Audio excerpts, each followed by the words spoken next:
Bienvenue sur le podcast Heroic People, je suis Marc Baillet. Dans chaque épisode, nous vous présentons une personne inspirante ou un message pour vous aider à découvrir les clés de la transformation, du développement du potentiel et de la force d'âme. Nous apprenons les uns des autres et trouvons en soi le héros de notre propre vie. Partager nos convictions, partager nos vulnérabilités, dépasser nos peurs, se transformer pour pouvoir transformer le monde, agir ensemble. Jusqu'où peut-on aller ? Merci de passer du temps avec nous aujourd'hui. MERCI, merci. Ces 5 lettres assemblées sèment une belle énergie dans nos relations humaines et dans notre relation à la vie. Qui n'aime pas recevoir un merci pour un service rendu, pour une aide offerte, pour une écoute donnée, pour un soutien témoigné, voire pour une prestation effectuée? Le mot merci est doux et agréable à entendre quand il vient du cœur. La gratitude est en effet le moteur secret de l'amour et de la joie. Elle nous transforme physiquement, psychologiquement, spirituellement. Elle métamorphose nos relations à nous-mêmes, aux autres et à la vie, dans la vraie joie du don, même au sein des épreuves. La gratitude a de prodigieux pouvoirs. Quels sont ses pouvoirs ? Comment cultiver la vertu de la gratitude ? Comment grandir dans la gratitude vis-à-vis de soi-même ? Comment introduire la gratitude en toutes circonstances de notre quotidien ? Comment vivre la gratitude en temps d'épreuve ? Florence Servan-Schreiber, bonjour. La gratitude, vous la pratiquez au quotidien puisque vous l'enseignez. Vous êtes professeure de bonheur, conférencière, formatrice et journaliste.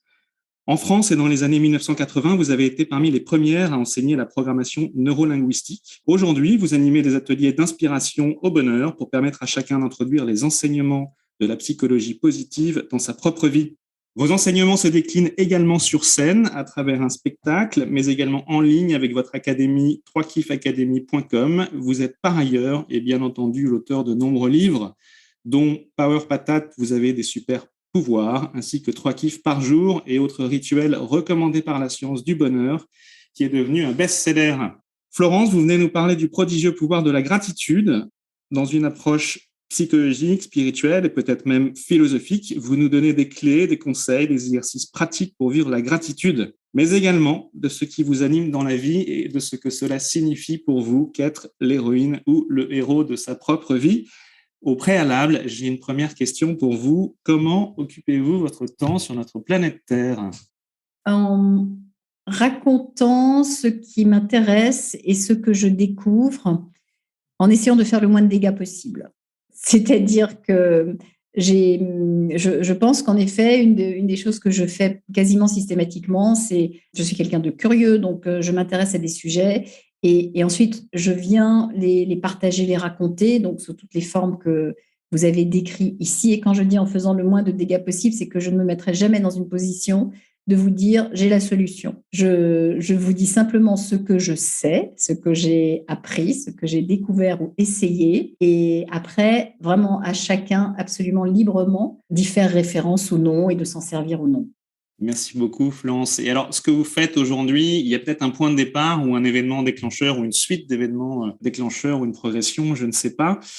Y a-t-il un défi ou un obstacle qui soit mental, physique, émotionnel ou perçu que vous ayez rencontré et qui a fait que vous avez transformé en fait votre parcours d'abord à votre propre avantage, mais ensuite au service des autres et de la communauté, parce que ce que vous faites est au service des autres et de la communauté. Alors, depuis, mes études initiales sont des études de psychologie, donc la façon dont nous fonctionnons fait partie des choses qui vraiment m'intéressent et m'intriguent. Mais c'est vrai que cette dernière aventure, j'ai fait des métiers différents, toujours dans la transmission d'informations, mais c'est vrai que j'ai fait des choses très différentes. Et néanmoins, la dernière aventure qui a commencé par la publication de ce livre 3 kiffs par jour est donc le début du partage de cette psychologie positive. Voilà, quand vous avez dit professeur de bonheur, ça mérite quand même d'être un tout petit peu expliqué.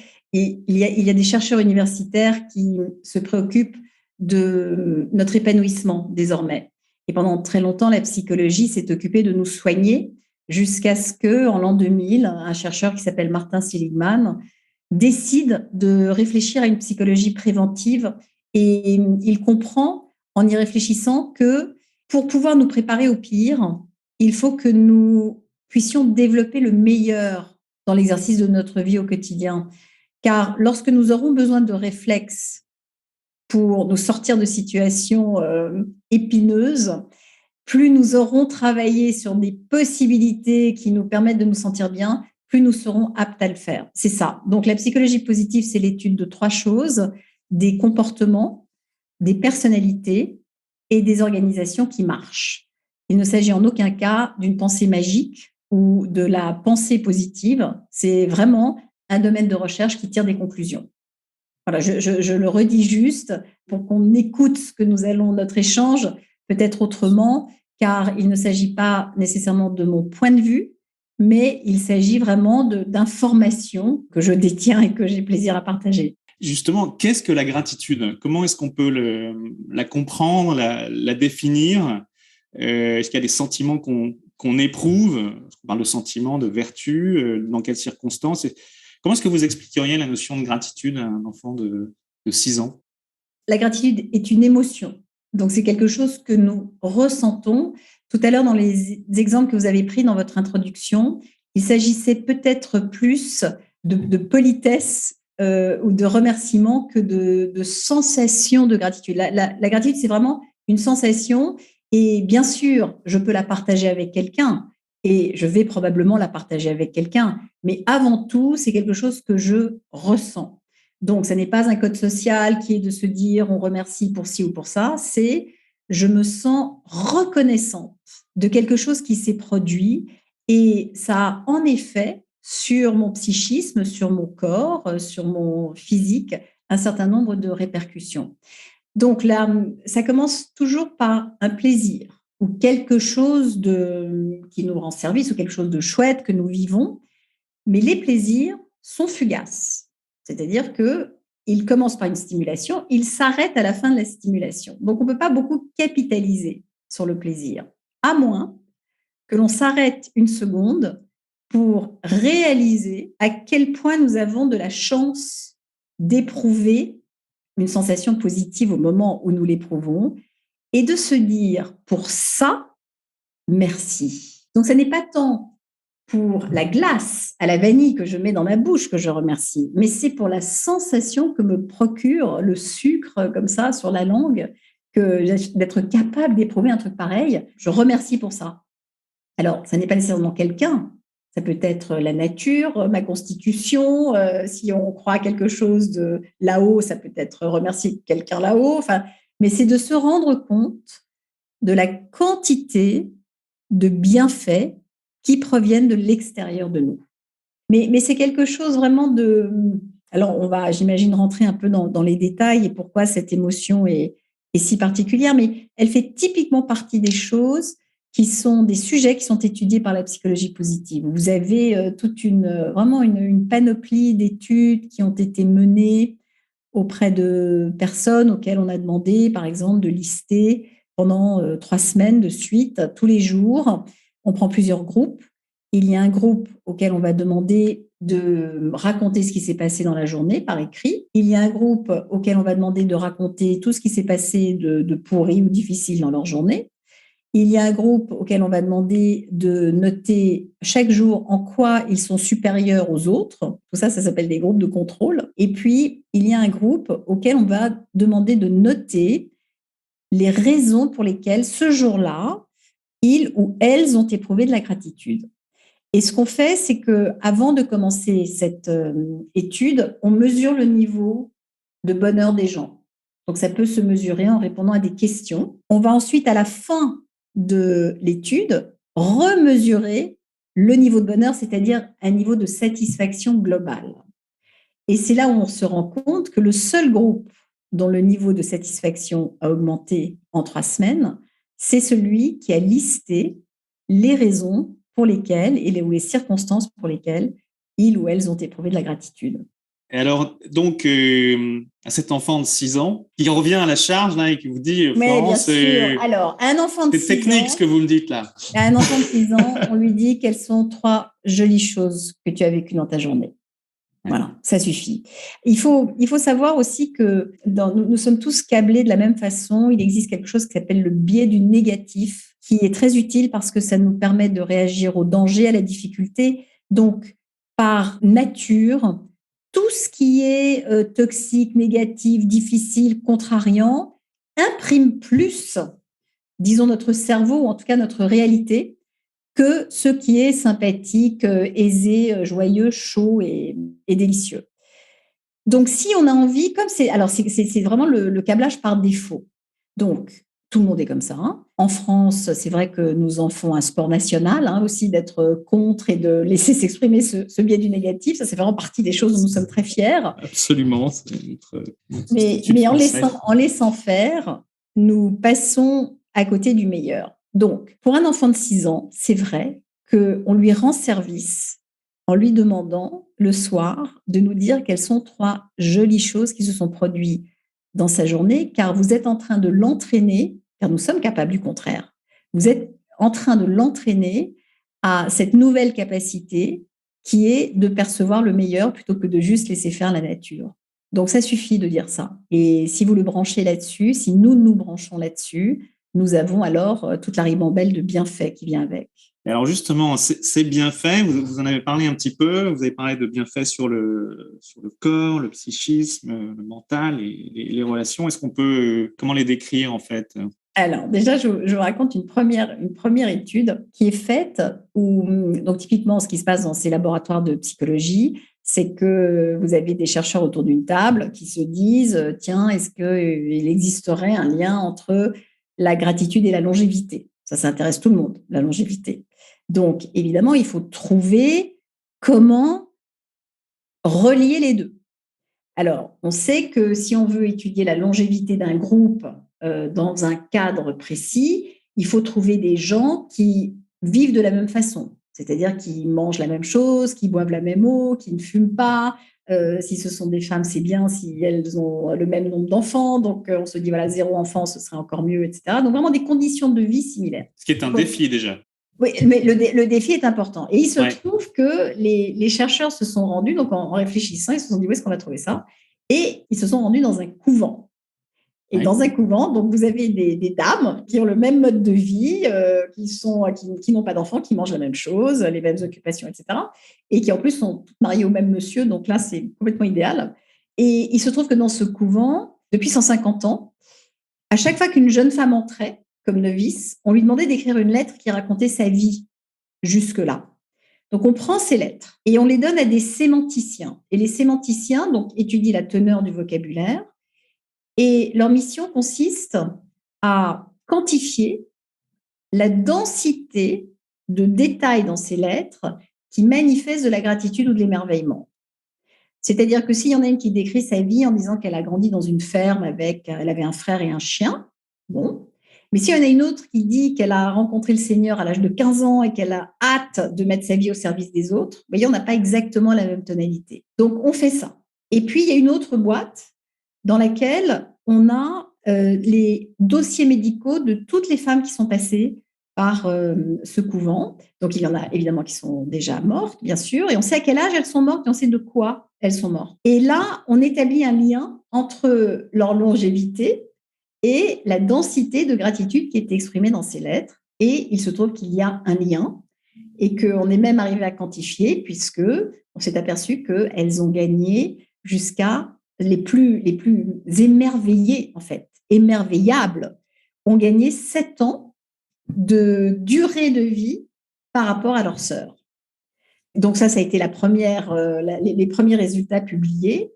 Et il se trouve que par la suite, évidemment, lorsque la psychologie positive est arrivée, parce que tout ça, c'était bien avant l'arrivée de la psychologie positive, les chercheurs ont commencé vraiment à s'intéresser à ça. Qu'est-ce qui fait et quelles émotions influencent notre système immunitaire ? Il y a une chercheuse qui s'appelle Barbara Fredrickson, qui pour moi est une rockstar de la psychologie positive, qui justement a travaillé sur l'importance de la tonicité de notre nerf vague dans l'organisme.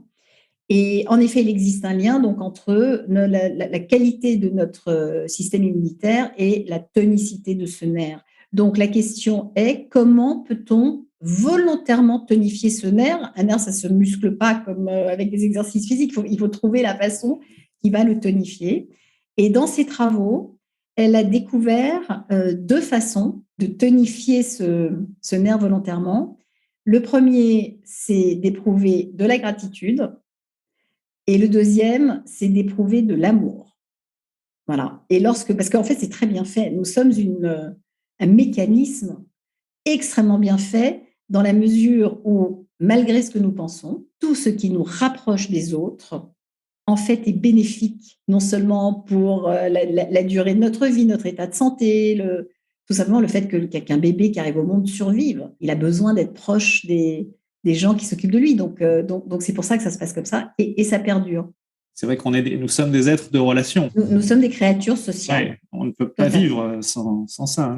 Non, mais ce qui est intéressant, c'est que lorsque les relations sont reconnues comme telles, ça a un effet sur nous. Ce n'est pas juste intellectuel. Il y a quelque chose de physiologique derrière tout ça. C'est comme l'ocytocine. Vous savez, quand on vous touche le bras, on va sécréter ce neurotransmetteur incroyable qui s'appelle l'ocytocine et qui crée le rapprochement. Donc, il y a des choses physiologiques. Nous sommes sensibles au-delà de ce que nous pensons aux relations avec les autres.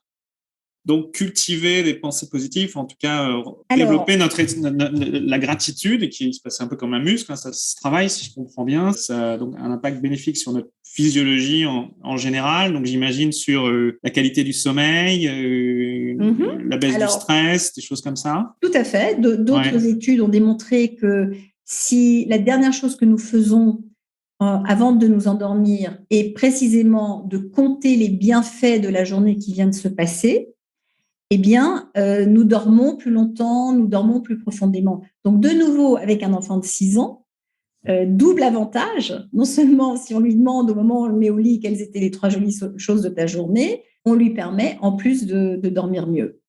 Tout à fait. C'est la méthode que vous nous donnez avec votre livre « 3 kiffs par jour ». D'abord, ce qui est intéressant, c'est que 3 kiffs par jour raconte plein d'autres choses parce que la gratitude est une des choses qui est étudiée, mais il y en a plein d'autres. Mais c'est vrai que le titre très fort de ce livre fait qu'on ne parle que de ça. Mais c'est quand même, par ailleurs, vraiment une des clés les plus efficaces, les plus immédiates, les plus accessibles et surtout les plus agréables à pratiquer.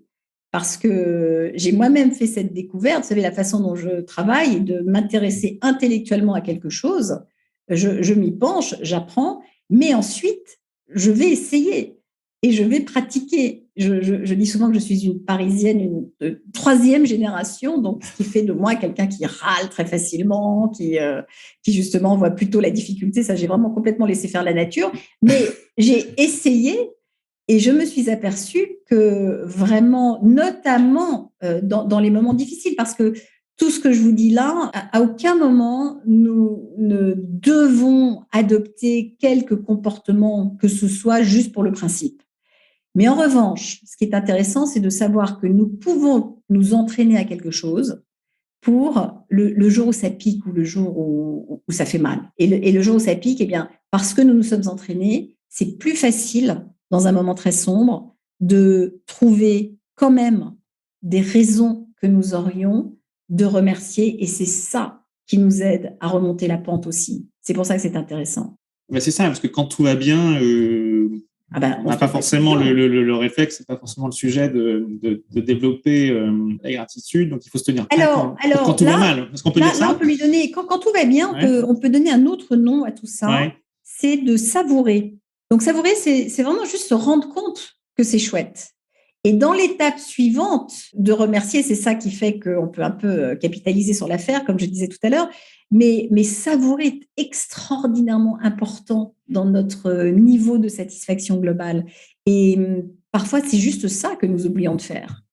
On oublie que lorsque c'est chouette, de s'arrêter une seconde et de se dire « Waouh, c'est chouette, on est bien là ». Et ça, c'est absolument d'une efficacité redoutable, en fait. Comment est-ce que tout a commencé pour vous? Est-ce qu'il y a une histoire? On n'écrit pas comme ça un livre sur la gratitude et un livre qui s'appelle 3 kiffs par jour. Est-ce qu'il y a un événement personnel qui vous a donné envie de commencer à explorer cette voie et puis ensuite de la partager, la transmettre? Il y a 2 étapes. La première, c'est que j'avais un cousin qui s'appelait David Servan-Schreiber, qui était psychiatre. Et David a, pour moi, parlé de la psychologie positive en France la première fois dans son livre qui s'appelle « Guérir ». Et il parlait de sa rencontre avec Martin Seligman. Et donc, ce sujet m'avait tout à fait intéressée. Ça, c'est la première chose. Donc, j'entends parler de la psychologie positive. Deuxième événement, mon emploi me quitte. Donc, je me retrouve dans un moment tout à fait pas agréable, mais il n'empêche que, parce que mon emploi m'a quitté, j'ai pris le temps et la possibilité de me former à la psychologie positive. Il se trouve qu'au même moment m'a été proposé, je m'étais inscrite sur tout un tas de sites parce qu'il y a plein d'universités américaines qui proposent des études auxquelles on peut participer. Donc ça m'avait tout à fait intéressée. Donc je m'étais inscrite comme ça pour participer à des études. Et puis dans le cadre d'une de ces universités, a proposé un cours. Et donc j'ai suivi ce cours et tout ça était en fait est tombé à ce moment-là. Et c'est comme ça, j'étais quand même assez paumée quand j'ai commencé cette formation. J'étais paumée, le job dont je sortais, je ne voulais plus le faire. Clairement, le job ne voulait plus que je le fasse non plus. Donc nous étions quittes, mais c'était pas terrible. Il fallait aller vers autre chose. Et voilà, il fallait absolument aller vers autre chose, mais bon, vous savez, dans ces moments-là, après on le sait, on se dit oui, il fallait, mais sur le moment, on est juste. On avance à l'aveugle. Exactement. Toujours est-il, arrive ce cours, donc cette proposition, je saisis cette proposition et je découvre quelque chose. La sensation que j'ai eue en découvrant ces enseignements, c'est comme si c'est ce que j'attendais de la psychologie. Vous voyez, ça faisait, je travaillais dans l'univers du développement personnel, comme vous l'avez dit, la PNL, etc. Donc, tout un tas d'outils. Mais là, il y avait cet angle de se dire, quelle est la partie de nous qui va bien ? Et si pour une fois, nous ne traînions pas juste dans nos difficultés, nos raisons, nos motifs, notre histoire, mais si c'était des choses pratiques qui pouvaient modifier légèrement l'expérience d'être soi. Et donc, j'ai trouvé ça absolument passionnant. En plus, c'était intéressant parce que c'est très drôle. C'est-à-dire, c'est les études, par exemple, avec les bonnes sœurs. Enfin, il y en a comme ça tous les 4 jours. Il y a des publications tout à fait intéressantes sur les effets que nous font les différents comportements, différentes pratiques. Donc, j'ai pris le temps non seulement d'apprendre tout ça, mais de tout essayer. Et c'est vrai que ça, c'est vraiment grâce au grâce au chômage en France. Il y a des périodes comme ça où si on ne sait pas exactement vers quoi aller tout de suite, il n'y a pas de réponse à notre réemployabilité. On se forme. J'ai en effet vraiment profité de ce moment-là de manière un peu accélérée, mais il n'empêche, ça m'a vraiment permis de trouver. C'était le déclencheur, quoi, le catalyseur. Oui. Et puis le sujet me plaît, le sujet me passionne, donc ça m'a donné de l'énergie et 10 ans après, j'en ai encore. Et donc forcément, vous êtes mis à la pratiquer de plus en plus, cette expression de gratitude, l'émerveillement. Qu'est-ce que ça a changé ? Ça me donne vraiment la possibilité d'abord d'aller mieux quand ça ne va pas. Ensuite, ça me donne la possibilité de me réjouir plus que je ne le fais naturellement. Je suis quelqu'un d'inquiet, donc ça me permet de cornaquer mon inquiétude, puisqu'il suffit par quelques principes de réalité, lorsqu'on est inquiet, de se rendre compte que l'inquiétude, ce n'est qu'une construction hypothétique de l'avenir. Il peut y avoir quelque chose justement de gratifiant, éprouver de la gratitude qui fait que, si, en fait, ça va. Et je suis au bon endroit. Donc, ça aide vraiment la partie de moi qui est flippée, quoi. Je trouve ça très précieux. On progresse en matière d'expression de la gratitude. Est-ce qu'on peut dire qu'il y a de même qu'il y a des niveaux de conscience, voilà, qu'on monte en conscience individuellement, collectivement, etc. Est-ce qu'on peut dire qu'il y a des niveaux, des étapes, des paliers dans la capacité à justement reconnaître qu'on reçoit un bienfait, à identifier l'émotion qu'on ressent, à remercier pour ce bienfait? Alors, des paliers, je ne sais pas s'il y a des dames comme au judo, mais… Oui, c'est ma question. En tout cas, non, il n'y a pas d'illumination. On ne marche pas vers l'illumination. Mais en revanche, plus on pratique, plus ça vient naturellement. Et tout l'enjeu est de le pratiquer suffisamment pour ne plus avoir à le faire de manière volontaire. Je vous donne un exemple. On s'entraîne, on en parlera peut-être, mais il y a des exercices qui permettent, il y a différents niveaux de difficulté dans les exercices qui permettent justement non pas de se perfectionner, mais d'assouplir le muscle, en fait. C'est comme si on creusait un nouveau canal dans le cerveau. Et il faut sans cesse le creuser, parce que sinon il se rebouche. Enfin, c'est absolument comme tout le reste, c'est comme un muscle dont on ne se sert pas. Puisque ça ne nous vient pas naturellement, il faut s'en servir comme un muscle. Ouais. Alors, on en reparlera peut-être tout à l'heure, mais c'est les ennemis, en fait, les obstacles à l'expression de la gratitude. Comment les contourner, si je comprends bien de ce que vous faites référence. Par la pratique, tout simplement, et par la pratique donc volontaire. Se rendre compte de temps en temps qu'il faut y aller volontairement. Et effectivement, parce que si je crois que les neurosciences nous disent qu'on a quelque chose comme le cerveau sécrète 80 000 pensées par jour, on est tous câblés de la même manière. Donc autant concentrer notre attention sur les pensées positives plutôt que sur les pensées négatives, et c'est un entraînement de tous les jours. Alors, je préfère vraiment dire sur les circonstances positives que les pensées positives. Vous savez pourquoi ? Parce que on a l'impression que si on ne le fait pas, on a tort. Ce n'est pas une pensée positive que l'on cherche, c'est une lecture des circonstances que nous traversons qui vont nous permettre de trouver du positif. Oui, parce qu'on ne maîtrise pas nos pensées, effectivement. Voilà, c'est un peu différent. Et c'est de temps en temps d'avoir un principe de réalité qui s'arrête et qui regarde et qui se dit, mais si, il y a ça, il y a ça et il y a ça. C'est pas juste, je me dis que c'est génial, c'est bien, en fait. Si je regarde, c'est bien et ça suffit et c'est formidable. Et d'ailleurs, plus on pratique ça, plus on est satisfait, puisque nous passons notre temps à chercher des choses, à chercher plus, à penser que la comparaison est un ennemi terrible de la gratitude, souvent. Tout dépend comment on se compare. Est-ce qu'on se compare à des gens qui sont, je ne sais pas quoi, plus que ce que nous imaginons, plus cela, oui. Voilà, ou moins. Mais ça peut aider parfois. Il y a quelque chose de très intéressant. Quand on demande aux gens, voilà, il y a une étude qui a été faite, on a demandé aux gens, voilà, à un groupe, à lister toutes les raisons qu'ils avaient de se réjouir.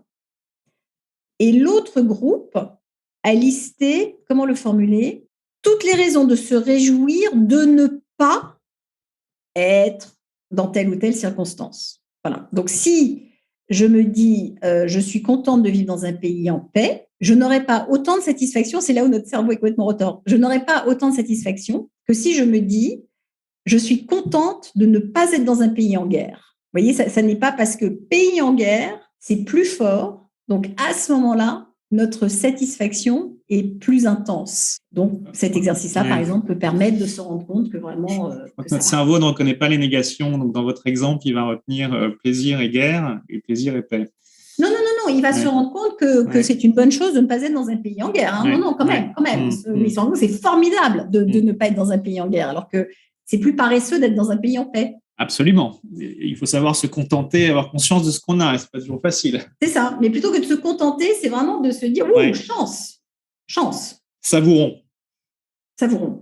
Vous avez parlé tout à l'heure de la gratitude, se préparer. Vous avez mentionné cette phrase que vous citez souvent, la vie mérite d'être traversée en se réjouissant du meilleur pour se préparer éventuellement au pire. Vous en avez parlé un petit peu. Il y a un médecin et docteur en philosophie et théologie qui s'appelle Pascal Hide, c'est un prêtre.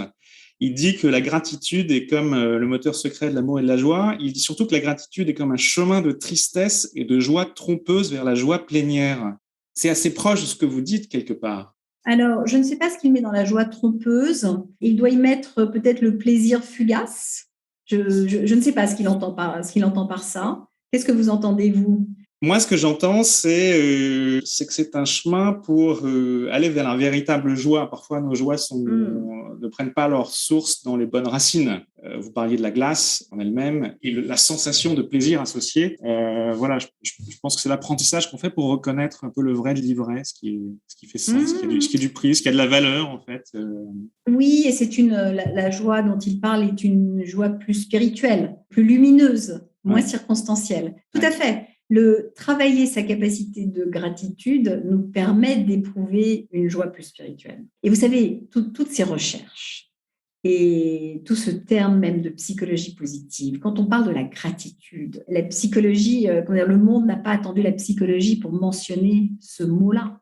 Bien heureusement. Voilà, donc c'est quelque chose qui en effet est dans nos codes et dans nos valeurs depuis la nuit des temps, et plutôt dans une version spirituelle. Mais là, ce que je trouve intéressant, c'est qu'il y a, pour une fois, une explication qui n'est ni religieuse ni spirituelle, et donc qui permet à d'autres personnes d'entendre le concept. Et c'est en ça que c'est assez riche. Mais il est évident qu'on parle de la même chose. Il y a une personnalité ou une célébrité du passé, du présent, ou peut-être même du futur, ou dans le cinéma, qui qui pour vous est un exemple inspirant ou un maître en matière de gratitude? Alors, et vous savez, la personne qui m'a vraiment le plus inspirée en gratitude était mon cousin David. Car David était atteint d'un cancer, d'une tumeur au cerveau, qu'il a contracté à l'âge de 30 ans. Donc, franchement, l'avenir n'était pas réjouissant. Et en effet, il a, en modifiant vraiment son mode de vie, son alimentation, sa gestion du stress, en plus des soins, bien sûr, qu'on lui prodiguait, mais il est arrivé à gagner 20 ans de vie supplémentaire. Et une des choses que pratiquait David religieusement, c'était la gratitude. Parce que l'issue était certaine. Donc, il vivait avec cette épée de Damoclès. Et peut-être est-ce ça ou est-ce pour justement vivre une vie de qualité malgré cela, que vraiment même dans les derniers moments de sa vie où cette tumeur l'a paralysé, enfin ça a été vraiment c'est une maladie absolument effroyable, eh bien de pouvoir simplement nous tenir par la main, de pouvoir encore sentir sa peau contre ma peau, etc. Quand on faisait ça, tout simplement, il me disait, j'éprouve une gratitude énorme de pouvoir te tenir la main et que nous puissions nous tenir la main. Évidemment, ça m'a complètement inspirée parce que quand les gens se disent « Oh, la gratitude, c'est un truc sympa pour les gens riches et en bonne santé », en fait, non. C'est précisément quand vraiment le vent tourne que ça devient incroyablement précieux. Et alors justement, une fois de plus, ça nous permet, en sachant ça, de nous dire « N'attendons pas que ce soit vraiment l'horreur » pour avoir le réflexe d'y avoir recours. Et ça, je l'ai appris dans ce moment avec David, vraiment. Merci beaucoup pour ce témoignage, Florence. Vous nous avez parlé d'histoire. Moi, j'ai une histoire pour vous, une histoire de gratitude qui nous rend meilleurs et je voudrais savoir ce qu'elle vous inspire. C'est une histoire vraie. Donc, dans un restaurant de Philadelphie, en 2009, il y a deux amis qui, au moment de payer, apprennent par la serveuse qu'un couple qui vient de sortir a payé pour eux. Stupéfaction de ces deux amis qui décident spontanément de payer pour quelqu'un d'autre. Donc, il y a une espèce de chaîne qui se met en route.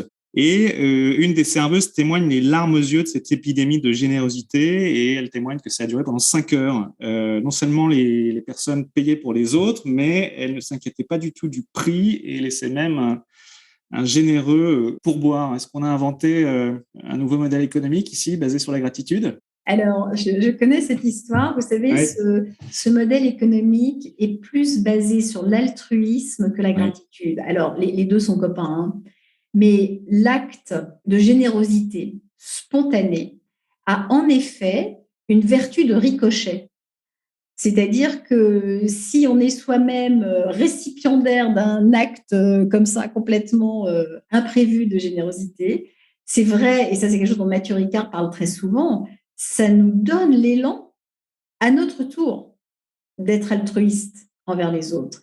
Il se trouve que la gratitude rend aussi altruiste, car plus nous avons la sensation d'être gâtés finalement, parce que c'est ce qui se passe quand on éprouve de la gratitude, on se rend compte qu'on est gâté et c'est quand même assez chouette. Et lorsqu'on est gâté, nous avons une tendance qui est de, à notre tour, gâter les autres. Donc on est vraiment dans cette histoire à la frontière entre les deux.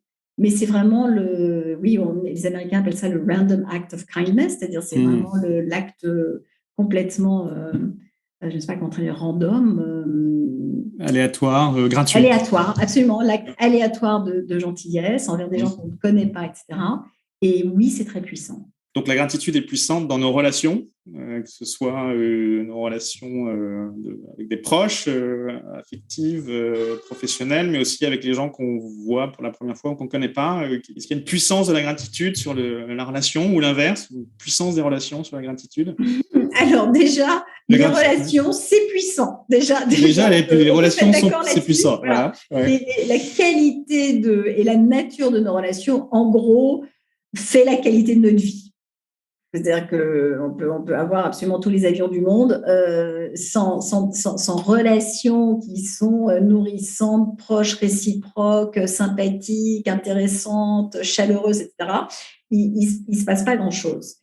Alors, il est évident que pour maintenir des relations, parce que les gens, évidemment, on les aime, Mais les gens sont compliqués, c'est compliqué de vivre avec des gens et d'avoir des relations qui restent toujours à ce niveau énergétique, vous voyez, où c'est formidable. Donc, dans la vraie vie, c'est pas comme ça, parce que nous avons chacun nos personnalités, nos difficultés, et pourtant on s'aime, et pourtant on a envie, et néanmoins, ça se passe pas toujours comme ça. Donc, il y a une façon de se remettre dans, je dirais, le chemin, dans la lumière de la relation qui nous va bien, en éprouvant, ou en tout cas en cherchant, des raisons pour lesquelles nous éprouvons de la gratitude envers l'autre. Je peux vous raconter une histoire. Je découvre que vous parliez des dames de gratitude. Alors, il y a en effet des dames de gratitude dans la nature des exercices qu'on peut faire pour développer sa capacité à le faire. Donc, l'exercice le plus simple, c'est de noter le soir 3 choses, en effet, d'où ces fameux 3 kiffs, parce que toutes les études portaient comme ça. En tout cas, le plus efficace, c'est 3 par jour. Donc, 3 choses pour lesquelles on éprouve de la gratitude. Ça, c'est le niveau 1. Niveau 2, on fait ça le soir, de nouveau, mais à table avec les gens avec lesquels on vit. Donc, on entend ceux des autres et on partage notre gratitude avec les autres. Ce n'est pas de les remercier eux, mais c'est de dire, aujourd'hui, j'ai éprouvé de la gratitude pour. Alors là, il y a un truc extraordinaire, c'est que ça devient transitif. C'est-à-dire que si, Marc, vous me dites, j'ai reçu un texto d'un de mes copains, ça m'a vraiment touché, je vais me dire, ah, mais moi aussi, j'ai reçu un texto d'un copain. C'est vrai que ça m'a touché. Et donc, je viens d'en rajouter un à ma liste. Donc, il y a quelque chose comme ça d'exponentiel. Donc, ça, c'est formidable. On peut pratiquer la gratitude en collectif, en groupe. Ah oui. Et alors, on peut faire ça, évidemment, dans son entreprise. Vous voyez, quand on est en réunion, on peut commencer par les bonnes nouvelles d'un projet avant de rentrer dans le dur, etc. Donc, ça aussi, ça peut changer complètement l'énergie de ce qui se passe. Le niveau d'après, c'est de réfléchir aux gens qui sont dans votre vie, justement, les relations, vos enfants, vos parents, vos amis, des professeurs, des collègues, la bouchère, enfin, qui on veut, et de se dire, si je ne connaissais pas cette personne, qu'est-ce qui ne me serait jamais arrivé? Et à ce moment-là, vous vous rendez compte de ce en quoi cette personne est précieuse pour vous. Et vous lui écrivez une lettre pour le lui dire. Donc, ça n'est pas une lettre de politesse, mais c'est une lettre qui dit « parce que nous avons fait ça ensemble, parce que quand je suis comme ça, tu te comportes comme ça, parce que pour tout ça, je veux te dire merci, parce que ça améliore prodigieusement l'expérience d'être moi. Et quand tu es ce que tu es, ça contribue à la joie d'être qui je suis. Et c'est pour ça que je te remercie. » Donc, ça n'est pas de la politesse. C'est vraiment, quand tu fais ça, je me sens comme ça et c'est pour ça que je te remercie. Ensuite, il y a la ceinture noire. La ceinture noire, c'est la même chose, sauf que vous rendez visite à la personne. Ça s'appelle une visite de gratitude. Donc, vous vous préparez un peu parce que c'est assez émouvant. Et vous allez rendre visite à la personne, surtout ne pas lui dire pourquoi vous venez, parce que sinon elle ne vous laisse pas venir. Parce que vous disiez tout à l'heure, on adore être remercié, mais ce n'est pas si vrai que ça.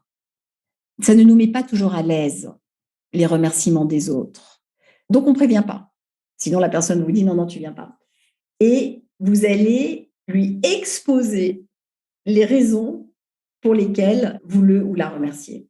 Et donc, l'histoire que je voulais vous raconter, c'est que avant d'écrire 3 kiffs par jour, donc je m'étais engagée vis-à-vis de moi-même exclusivement à avoir essayé tout ce que je proposais comme action possible. Donc, il fallait que j'effectue une visite de gratitude et je n'avais pas super envie de le faire parce que je suis assez émotive et puis je trouvais ça quand même intense, quoi. Mais je l'ai fait et j'ai rendu visite à Alex. Alex, c'est mon mari. Et au moment où je lui rends visite, nous sommes mariés depuis 25 ans. Quand on est marié depuis 25 ans, la première liste qui vous vient quand vous pensez à l'autre, ce n'est pas nécessairement la liste de gratitude. Sauf que là, l'exercice consistait justement à me dire que si Alex n'était pas rentré dans ma vie, c'était d'énumérer les choses qui ne me seraient pas arrivées, la personne que je ne serais pas, quoi, tout simplement, parce qu'il n'aurait pas été là avec tout ce qu'il m'a apporté. Donc, j'ai fait ça. Et j'ai écrit cette lettre parce que je me suis préparée, j'ai écrit mon petit texte et puis je l'ai convoqué dans la pièce à côté en lui disant bien assieds-toi. Et je lui ai lu ce texte avec une boîte de Kleenex très proche et je lui ai demandé 2 choses. Je lui ai demandé de ne pas rire, je lui ai demandé de ne pas m'interrompre. Et il a évidemment fait les 2 tout de suite. Mais n'empêche, j'ai pu lui exprimer ce en quoi il faisait vraiment une différence dans ma vie, en fait. Et en écrivant cette lettre, je me suis surtout, moi, rendu compte en quoi Alex faisait une différence et cette différence-là dans ma vie. Et au bout de 25 ans, c'était absolument pas inutile comme exercice. Et vous voyez, ça remet la balle au milieu du terrain, c'est-à-dire que ça permet vraiment de se rendre compte, puisque quand nous faisons l'effort de nous connecter à la gratitude, il y a un autre phénomène qui se passe dans notre cerveau, c'est que nous ne pouvons pas en même temps éprouver du ressentiment. Donc, si je cherche la gratitude que j'éprouve pour vous, Marc, je ne peux pas être en colère contre vous au même moment. Donc, ne serait-ce que ça déjà, ce moment-là que l'on s'offre pour voir l'autre et toutes les autres personnes de nos vies, de cette manière-là, évidemment, le résultat est très différent. Intéressant parce qu'on dit que parfois il est quand même possible de vivre des émotions contradictoires, d'avoir plusieurs types d'émotions au même moment.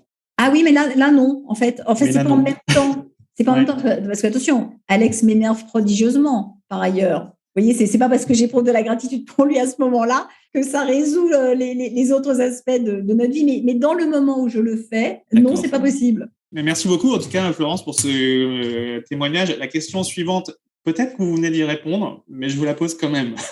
C'était notre règle au départ. Du coup, pour quelle chose dans votre vie à vous est-ce que vous ressentez le plus de gratitude? Puis, deuxième partie de la question, à qui est-ce que vous avez envie de dire merci? Il peut y avoir plusieurs personnes. Non. Alors, les choses pour lesquelles j'éprouve de la gratitude beaucoup, ce sont les personnes qui m'entourent. Donc, c'est vrai, les gens avec lesquels je travaille, je suis chef d'entreprise, donc vous imaginez bien les gens qui travaillent avec moi, j'ai pour une gratitude absolument infinie. J'éprouve de la gratitude pour les gens qui me permettent de ressentir des choses. Et dès que je ressens de l'amour, évidemment, pour quelqu'un, j'éprouve énormément de gratitude pour cette personne-là. J'éprouve de la gratitude pour ce qui m'a été donné, apporté, facilité. J'éprouve énormément de gratitude pour la beauté. Ça, c'est quelque chose qui me touche énormément, la beauté des lieux, la beauté des choses, la beauté de l'art. Là, c'est vraiment une sensation d'émerveillement pour laquelle je suis très, très reconnaissante. Je suis heureuse que mon corps, ma tête, mon âme, je ne sais pas quoi de chez moi, soit capable de ressentir des choses pareilles parce que c'est une fête, quoi. Quand on parle justement de la joie, c'est peut-être cette joie profonde. Ça, c'est le début de la liste. Après, il y a quand même des choses à manger pour lesquelles j'éprouve beaucoup de gratitude. Pour les papilles gustatives. C'est ça. Qu'est-ce que vous dites à quelqu'un qui est bloqué, qui est à l'arrêt? Quel mot consolateur, aimant, rassurant ou de nature à le faire progresser? Alors, sur le moment, ça n'aide pas énormément, mais c'est tellement vrai. C'est même cela finira par passer. Parce que c'est vraiment l'expérience que j'ai faite désormais. Je suis une femme d'un certain âge. C'est l'avantage d'avancer, d'avoir avancé, d'avoir vécu des choses. C'est que parfois, nous sommes devant des choses qui nous semblent mais insurmontables. Et on se dit, ce truc-là, ça, c'est vraiment la fin des haricots. Enfin, voilà, on touche le pire. Et puis, peut-être 3 jours après, peut-être 10 jours après, peut-être 10 minutes après, ça sera déjà fini. Donc, j'en suis convaincue. Mais j'ai bien notion qu'au moment où on le dit, au moment où on me l'a dit, c'est pas toujours très bien tombé, mais en fait, c'était vrai. C'est ça que je dis spontanément avec un câlin. Parce que je crois que le câlin, c'est la première réaction qui me vient. L'envie de juste donner de la chaleur aux gens qui souffrent, bien sûr. Et s'il fallait donner 5 conseils concrets pour parvenir à développer la gratitude dans son quotidien, qu'est-ce que vous diriez? Alors, la première, c'est d'essayer, vraiment tout simplement comme ça. La seconde, c'est de ne pas le faire tout seul, parce que vraiment, on sous-estime très souvent l'accélérateur que représente le fait de réfléchir même à des choses émotionnelles avec d'autres gens, espèce d'idée qu'on a, que c'est dans notre tête, qu'on doit tout régler tout seul, etc.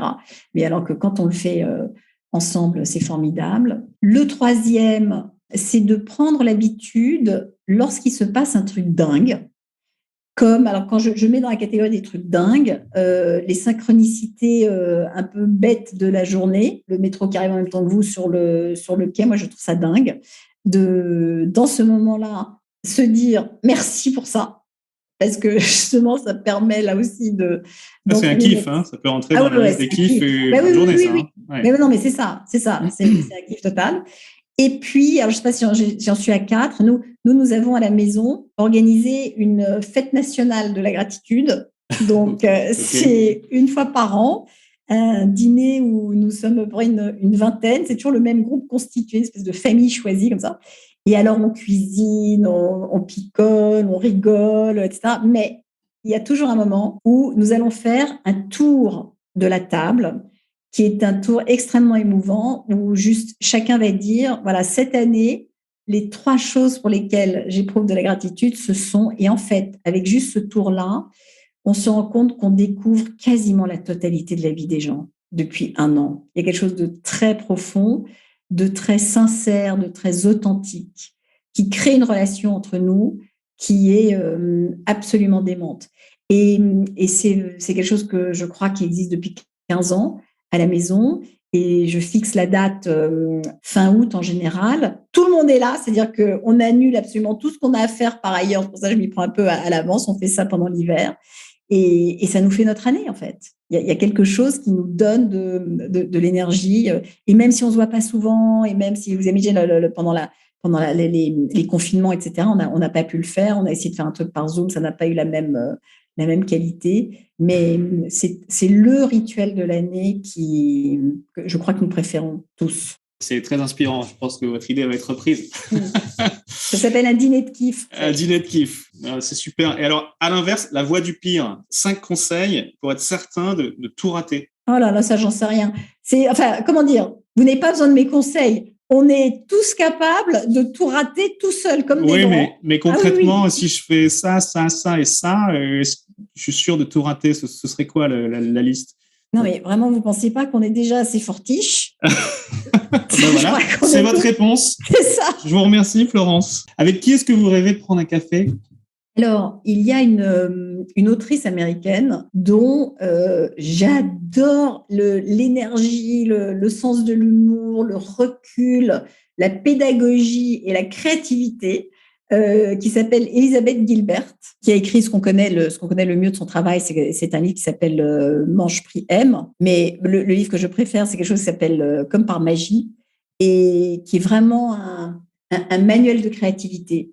C'est-à-dire qu'elle décrit le processus qui nous habite lorsque nous sommes en création de manière absolument réjouissante, et je la trouve extrêmement drôle. Et voilà, avec elle, j'adore d'apprendre un café. Merci beaucoup. J'ai encore 3 questions. La première, quel conseil ou petit exercice simple et concret pouvez-vous proposer à ceux qui nous écoutent pour commencer à introduire le changement et améliorer tout de suite leur vie et leur quotidien?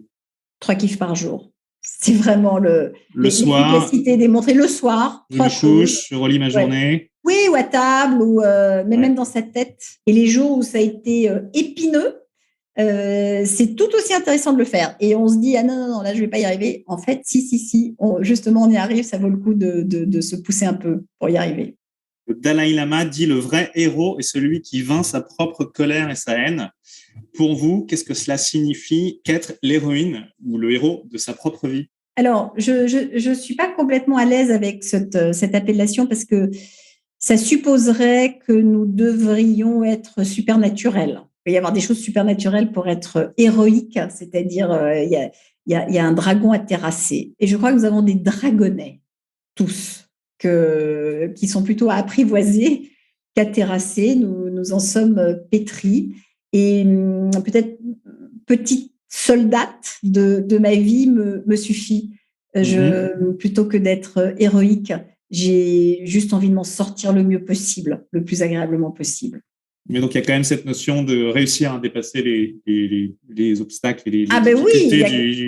Oui, il y a quand même la notion de ouais. si ça peut être mieux, faire ce qu'il faut pour que ça peut être mieux, pour que ça puisse être mieux. Et c'est du travail d'être soi. Ouh là là, justement cette voix dont vous nous parliez tout à l'heure, qui nous parle elle-même et qui nous dit des trucs, elle nous dit des trucs atroces. Elle est intraitable en général, etc. Donc, c'est plus de dialoguer avec cette voix-là. Ça, je crois que c'est la seule chose qui permet, au bout du compte, de se dire ben ouais, c'était chouette. Mais c'est vrai que c'est une lutte. Pour vous, qu'est-ce que la force d'âme? C'est ce qui reste quand la voix se tait. C'est justement quand il n'y a plus la critique, quand il n'y a plus le débat, il y a la force, il y a le meilleur, le plus réjoui, c'est presque l'enfant qui reste dedans. Et à ce moment-là, qui est libre de s'exprimer. Ça, c'est la force d'âme, parce que ça permet de faire des choses assez puissantes, en fait. Merci beaucoup, Florence. Mais en tout non, cas, juste souhaiter ouais. à ceux qui nous écoutent vraiment d'abord de kiffer, c'est-à-dire Ouais. de mettre. Mais kiffer, c'est un acte volontaire, en fait. C'est pas juste se dire, ouais, Ça se choisit, ça s'entretient. Ouais, ça se choisit. Ouais. Tout à fait. Et ça peut se choisir. Pas tout le temps, mais ça peut se choisir. Ouais. Donc, on peut parler du prodigieux pouvoir de la gratitude. Ah oui, parce que voilà, quand même, ça a des effets secondaires sur notre physiologie, sur notre altruisme, sur notre psychologie, sur nos relations avec les autres. Franchement, je vois pas ce qui manque. Juste, ça fait pas la cuisine, mais sinon, ça fait tout. Ça aide à la faire, en tout cas. Ouais. C'est ça. C'est la fin de votre épisode du podcast Heroic People. Merci de nous avoir écoutés. J'espère que cet épisode vous a inspiré et vous a été utile. Si c'est le cas, partagez-le à 1 ou 2 amis par SMS ou sur vos réseaux sociaux. Vous avez le pouvoir de changer la vie de quelqu'un, et c'est maintenant. Vous pouvez retrouver cet épisode et son résumé écrit, mais aussi tous les autres épisodes sur le site du podcast heroicpeople.fr. Pour nous contacter, nous faire des suggestions, proposer des invités, c'est toujours sur le site du podcast que ça se passe, heroicpeople.fr, ou encore les réseaux sociaux LinkedIn, Facebook ou Medium. Enfin, sans vous, nous ne sommes rien, avec vous, nous sommes tout. Si vous avez été inspiré par cet épisode, alors laissez-nous un commentaire et quelques étoiles sur Apple Podcasts ou votre plateforme d'écoute préférée. Dites-nous comment le podcast vous a inspiré et contribue à améliorer votre vie. C'est grâce à cela que nous pouvons faire connaître le podcast Heroic People. Merci d'avoir écouté, il est temps maintenant d'agir et de révéler sa grandeur et sa force d'âme. À bientôt sur le podcast Heroic People.